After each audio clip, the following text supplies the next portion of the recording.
जेठानी रोती रहती है।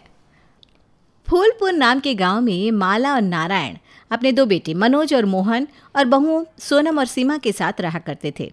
मनोज बड़ा बेटा था जिसकी पत्नी थी सोनम, और मोहन छोटा बेटा जिसकी पत्नी थी सीमा। जेठानी जी, आज कढ़ी चावल और खीरे का रायता बनाएंगे खाने में। आप आज थोड़ा जल्दी खाना बना लो। हाँ, काम तो कर रही हूँ मैं। अब 4 हाथ नहीं है मेरे जो 1 सेकंड में सारी चीज़ें बन जाएगी। जब ये काम हो जाएगा उसके बाद ही मैं खाना बनाऊंगी। जैसी आपकी मर्जी, मैं तो अब आपको कुछ नहीं बोलूँगी। ऐसा कहकर सीमा वहाँ से चली जाती है। तभी वहाँ माला आती है। अरे बहू, क्या हुआ? क्यों गुस्सा कर रही है? माँ जी देखी तो कितना काम है रसोई में, और ये सीमा खाने का ऑर्डर देकर चली गई। मैं क्या बस इसलिए हूँ? ये कहते कहते सोनम रोने लगती है। अरे बहू, इतनी सी बात के लिए रोने की क्या ज़रूरत है? कोई बात नहीं, थोड़ा काम मैं कर देती हूँ। बाकी का काम मैं सीमा से करवा लूँगी। तुम रो मत, जाओ जाके आराम करो। लगता है माँ जी ने ये नहीं देखा कि मैं प्याज काट रही हूँ। उन्हें लगा कि मैं रो रही हूँ। पर ये तो बढ़िया है, अब से कोई ज़्यादा काम करने को कहेगा उस वक्त मैं यही हथकंडा अपना लूँगी। कुछ दिन बाद सीमा के घर वाले आते हैं। सीमा सोनम से नाश्ते की तैयारियां करने के लिए कहती है। अरे ये क्या? अब ये दोनों बैठकर गप्पे मारेगी और मुझे सारा काम करना पड़ेगा। सोच सोनम, कुछ तो सोच। तभी सोनम को एक आइडिया आता है और सोनम रसोई में जाकर एक कप ज़मीन में गिरा देती है और ज़ोर ज़ोर से रोने लगती है। हे भगवान, ये मुझसे क्या हो गया? इतना महंगा कप टूट गया। माँ जी मुझे माफ़ कर दो। एक तो मैंने इतना महंगा कप तोड़ दिया। कितनी बुरी हूँ मैं। मेरे हाथों में अब अन्नपूर्णा माता नहीं रही। अरे नहीं नहीं बहू, तुम ये सब उल्टा सीधा अपने बारे में मत सोचो, मत सोचो। एक काम करो, चलो मेरे साथ चलकर बाहर बैठो, बातचीत करो, तुम्हारा मन हल्का हो जाएगा। अरे वाह, मेरा हथकंडा काम आ गया। अब मैं बाहर आराम से बैठूंगी और सीमा जी रसोई में काम करेंगी। सीमा, तुम जाके रसोई में काम कर लो, बड़ी बहू की तबीयत ठीक नहीं है। मुझे पता है ये नाटक कर रही हैं, पर अभी मैं कुछ बोल नहीं सकती।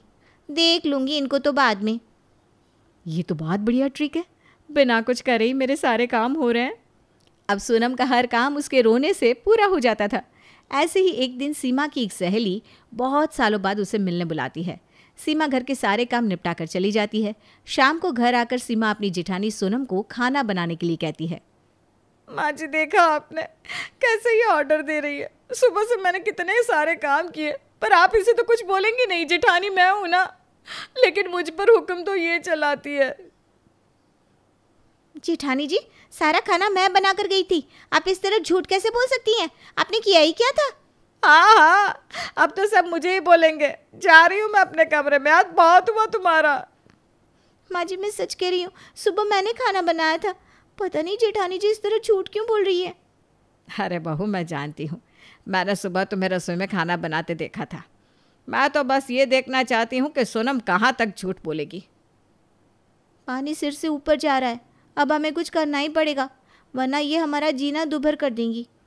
जेठानी जी आसमान में बहुत उड़ रही है ना, उनके पर तो काटने पड़ेंगे। अब वो सब मिलकर एक प्लान बनाते हैं और अगले ही दिन उसको अमल में ले आते हैं। माँ, मैं ये काम सीमा को नहीं सौंप सकता। ये काम तो वही कर सकता है जो बहुत काबिल हो, जैसे कि मेरी पत्नी सोनम। वो सारे काम में एक्सपर्ट है और बहुत तेज़ है। मेरा पति भी ना, मैं यहाँ रो धोकर काम से पीछा छुड़वाती हूँ और ये मुझे नया काम सौंपना चाहता है। मैं हरगिज़ ये काम नहीं करने वाली। मैं भी देखती हूँ ये लोग कैसे मुझसे काम करवाते हैं। सोनम जानबूझकर मनोज के हाथ से ज़ोर से चाबी छीनती है, जिसकी वजह से चाबी का छल्ला टूट जाता है।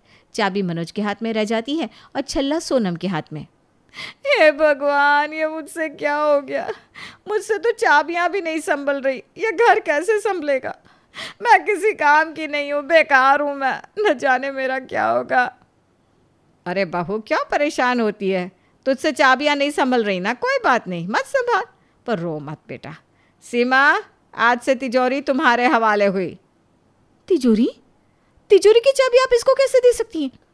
वो तो घर की छोटी बहू है, उससे पहले मेरा हक है इस घर की हर चीज़ पर। ये चाबियां मुझे दे दो। अरे सोनम, अभी अभी तो तुमने मना किया कि तुम ये नहीं कर पाओगी। अरे पर जेठानी जी, आपने सही कहा था, आपसे ये काम नहीं हो पाएगा। ये बहुत जिम्मेदारी का काम है, आप कहाँ कर पाओगी ये काम। सोनम कुछ बोल पाती इससे पहले ही सारे लोग अपने अपने काम के लिए वहाँ से चले जाते हैं। सोनम को मन ही मन बड़ा अफसोस होता है। उसने अपनी ही पैर पर कुल्हाड़ी मार ली थी। मैंने अगर सुना होता कि वो काम की बात नहीं तिजोरी की बात कर रहे हैं तो कभी देवरानी के हाथ में ये चाबी ना लगने देती। अब मैं आगे से किसी भी काम के लिए ऐसे ही मना नहीं करूँगी, वरना मेरा ही नुकसान हो जाएगा। फिर एक दिन, जिद छोड़ दे, मैं कर लूँगा। नहीं, आप रहने दीजिए, मैं ही देख लूँगा कैसे क्या करना है। अरे तुम दोनों भाई लड़ना बंद करो। नहीं माँ, वो मेरी जिम्मेदारी है, मैं घर का बड़ा बेटा हूँ। नहीं माँ, छोटा भाई होने के नाते मेरा भी कुछ फ़र्ज़ है, ये जिम्मेदारी तो मेरी है। देखो, पिताजी ने उसका बंटवारा नहीं किया है, वो तुम दोनों की जिम्मेदारी है, तुम दोनों को संभालना है। सोनम पूरी बात भी नहीं सुनती, पर उसको लगता है कि हो ना हो ये प्रॉपर्टी की बात हो रही है। वो फौरन कहती है, नहीं नहीं नहीं, ये जिम्मेदारी तो मेरे पति को ही मिलेगी। आप छोटे हैं देवर जी, आपको इसकी ज़रूरत नहीं है। भाभी आप तो बीच में बोलो ही मत। वैसे भी आपको क्या पता भाई ये संभाल पाएंगे या नहीं। आपसे तो कुछ संभलता नहीं, हर छोटी बात पर तो आप रोने लगती हैं। ये कौन सा तरीका है मुझसे बात करने का देवर जी? आप मुझसे ऐसे कैसे बात कर रहे हो? मैं आपसे बड़ी हूँ, मेरी यही इज्जत है क्या? अरे बहू चुप हो जा, रोना बंद कर। कोई बात नहीं, तू ही रख ले सारा कुछ। तेरा पति करेगा उस चीज़ का जो कुछ करेगा। सारी की सारी जिम्मेदारी अब तुम दोनों की है, हम तो अपना पल्ला झाड़ रहे हैं। भाभी जी अब चुप हो जाओ, जैसा आप कहोगी वैसा ही होगा। ये जिम्मेदारी भाई ही संभालेंगे, मुझे माफ़ कर दो, सॉरी मुझसे गलती हो गई। अरे साइन करो ना इस कागज़ पर, बैठे क्या हो, करो ना साइन, जल्दी जल्दी साइन करो। अब तो सब तुम्हारा है, चिंता किस बात की है। मनोज पेपर पर साइन कर देता है। ये देखकर सोनम बहुत खुश होती है और मन ही मन सोचती है कि वाह, अब तो ये प्रॉपर्टी उसकी हो गई। लाओ बेटा पैसे दे दो, और अब अगली किस्त अगले महीने दे देना। जी माँ। अरे बस इतने पैसों से प्रॉपर्टी मिल गई? थोड़ा सा ही भी आना था क्या प्रॉपर्टी का? प्रॉपर्टी? कैसी प्रॉपर्टी? प्रॉपर्टी की तो कागज़ है ना, ये जो तुम्हें मिले। नहीं तो, ये तो पापा ने लोन लिया हुआ था। पापा अब लोन नहीं भर पा रहे हैं तो ये लोन हम दोनों के हिस्से में आया है। इसी बात पे हमारी बहस हो रही थी। छोटा कह रहा था मैं भर दूंगा, मैंने बोला मेरी सैलरी ज़्यादा है तो मैं भर दूंगा। मैं इस घर का बड़ा हूँ और ये मेरी जिम्मेदारी है। अच्छा हुआ फिर तुम आ गई, तुमने बड़े होने का फ़र्ज़ निभाया, अब ये लोन मैं भरूंगा। हे भगवान, मैंने फिर से अपने पैर पर कुल्हाड़ी मार ली। ये सब मेरे रोने धोने की वजह से हो रहा है। माँ जी मुझे माफ़ कर दीजिए, मुझसे बहुत बड़ी गलती हो गई। मेरे रोने की वजह से आज तक मेरा सारा नुकसान हुआ है। सच तो ये है कि मैंने जब पहली बार रोने का नाटक किया था तो मेरे सारे काम टलने लगे थे। मैंने इसीलिए ये रोने का हथकंडा अपना लिया था। मुझसे बहुत बड़ी भूल हो गई माँ जी। सब सोनम को रोता देखकर हंसने लगते हैं। रो मत, हमें पता है अब तुम सच में रो रही हो। हमने भी ये सब नाटक ही किया था ताकि तुम्हें अपनी गलतियों का एहसास हो सके। क्या? हाँ, और देखो तुम्हें अपनी गलतियों का एहसास भी हो गया। हमें यही तो चाहिए था। पर अब हम सब ने तुम्हें माफ़ कर दिया है। ऐसा कोई लोन या कोई तिजोरी की चाबी नहीं है। ये सब बस तुम्हें सबक सिखाने के लिए था ताकि तुम अपनी गलतियाँ सुधार लो। ये सब किसका आइडिया था? मेरा, क्योंकि आपके रोने से सबसे ज़्यादा दिक्कत तो मुझे ही हो रही थी। मुझे माफ़ कर दो सीमा, मैंने तुम्हारे साथ बहुत गलत किया। कोई बात नहीं, जो हो गया सो हो गया। उन लोगों के बीच सुलह हो चुकी थी। अब वो दोनों मिलजुल कर काम करती थी और खुश रहती थी। सीमा के प्लान ने सोनम को सबक सिखा दिया था कि काम चोरी करना कितना भारी पड़ सकता है। बबीता को उसके माँ बाप ने बचपन से ही कुश्ती की ट्रेनिंग दी थी। वो उसे खाना पीना भी लड़कों और पहलवानों वाला ही देते। अरे बबीता की माँ सिर्फ बेटे को ही खिलाएगी, मेरी बेटी को नहीं। जा जाकर बाल्टी में भरकर लस्सी और कटोरा भरकर बादाम लेकर आ। अरे कैसी बात कर रहे हो? बेटी को देख रहे हो, ट्रक चलाने वाली लगने लगी है, लंबी ऊपर से चौड़ी। कल पता है इसने क्या किया? क्या कर दिया मेरी फूल कुमारी ने? फूल कुमारी? अरे सोच कर तो नाम रखा करो। तुम्हारी बेटी कल दंगल में चली गई, 2-4 पहलवानों की हड्डी तोड़ आई है। अरे वाह वाह वाह, क्या बात है, शाबाश बेटा शाबाश। तभी वहाँ बबीता का भाई आ जाता है। वो डरा सा सहमा सा होता है। अरे क्या हो गया तुझे? दीदी वो मास्टर साहब आ रहे हैं। वो क्या है कि मैं स्कूल बंक करके गोलियां खेल रहा था, बस पीछे से मास्टर जी आ गए और अब वो पिताजी से शिकायत करने आ रहा है। दीदी बचा लो ना। काहे दीदी बचा लो है? क्या वो मास्टर को मारेगी? और स्कूल का बोलकर तुमको शर्म नहीं आती? गली में गोली खेलते। तो क्या माँ गोली खेलने के लिए स्टेडियम बना दे? कहाँ है मास्टर जी? तभी सरकारी स्कूल सा मास्टर उन लोगों के घर में आता है। अरे कहाँ है बबीता? तेरा भाई क्यों स्कूल नहीं आया और क्या कर रहा था गली के अंदर बैठकर? बताना जरा अपने पिताजी को। सामने से बबीता का भाई मास्टर जी से माफी मांगने के लिए आता है, लेकिन मास्टर उसका कान पकड़ लेता है। पहले तो मेरे भाई के कान से हाथ हटाओ, नहीं तो। मास्टर भी कम नहीं थे। हाँ नहीं तो क्या। बस बबीता मास्टर को सर पर उठा लेती है। मास्टर घबरा जाता है। अरे नीचे उतारो हमको, हम गिर गए तो हड्डी टूट जाएगी। आज के बाद मेरे भाई को हाथ नहीं लगाना, वरना कोई हड्डी जगह पर नहीं छोड़ूंगी, समझे? मास्टर वहाँ से भाग जाता है, लेकिन पूरे गांव में ये बात फैल जाती है कि बबीता ने मास्टर को उठाकर फेंक दिया। अरे देखिए जी, पूरे गांव में बबीता को लेकर लोग बातें बना रहे हैं। कोई इससे शादी नहीं करेगा, बता दे रही हूँ मैं। ऐसे कैसे नहीं करेगा? उठाकर लाओ कोई भी लड़का, अभी फेरे लेकर दिखा दूं। देखा, अब बोलो कोई लड़का करेगा या नहीं?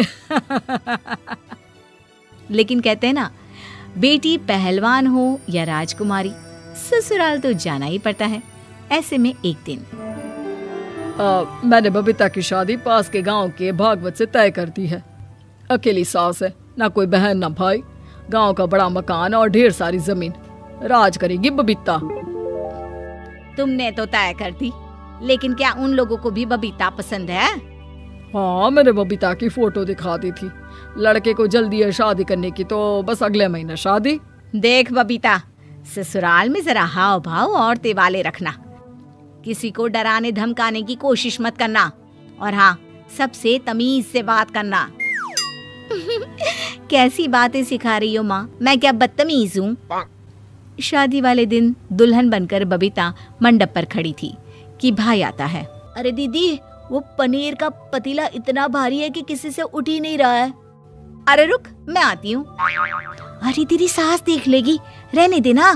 सास लोगों को जानती नहीं है, इस बात को लेकर जिंदगी भर सुनाएंगी तुझे। सभी के सामने दुल्हन बनी बबीता सास की तरफ गुस्से से देखती है और सास के सामने अपनी शक्ति का प्रदर्शन करने के लिए पतीला उठाकर रख देती है। अब तो तेरी सास तुझसे डर कर रहेगी। शादी के बाद ससुराल में। अरे वाह बहू, तुमने तो कमाल ही कर दिया था, बहुत ही कामकाजी हो तुम। वैसे तुम्हारे पापा बता रहे थे तुम्हारे बारे में। कामकाजी नहीं माँ जी, उसे शक्तिशाली कहते हैं।